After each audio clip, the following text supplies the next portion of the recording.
அனைவருக்கும் வணக்கம். இன்றைக்கி என்ன பண்ணுறாங்கன்னு பார்த்தீங்கன்னா, மஞ்சள் நடவரோம். மஞ்சள் நடவரதுக்கு நாங்கள் காடை ஓட்டி வச்சுருந்தோம். ஆளுங்க வந்திருக்காங்க, பாரு ஊதிட்டுருக்காங்க.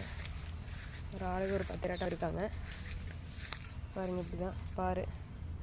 இங்கே பாருங்கள், நூல் கட்டி ஊதிட்டுருக்காங்க. இப்படி நூல் ஆப்படிச்சு கட்டிட்டாங்க.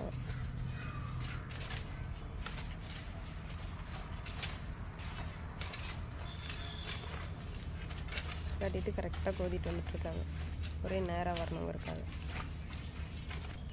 நாங்கள் என்ன பண்ணுறோன்னா, இன்றைக்கி நல்ல நாள், வெள்ளிக்கிழமை. சரி, அதனால் மஞ்சள் நடவி விட்டுறலாம் அப்படின்ட்டு. தெரியுதுங்களா முளைப்பு? ஒரு 10-20 மஞ்சள் நடவி விட்டுட்டோம் இன்றைக்கி நல்ல நாள்ன்ட்டு. காவியா, மஞ்சள் நடவியாச்சு, போலாமா? விவசாயம் பிடிச்சவங்க இந்த வீடியோவை லைக் பண்ணுங்கள். நன்றி.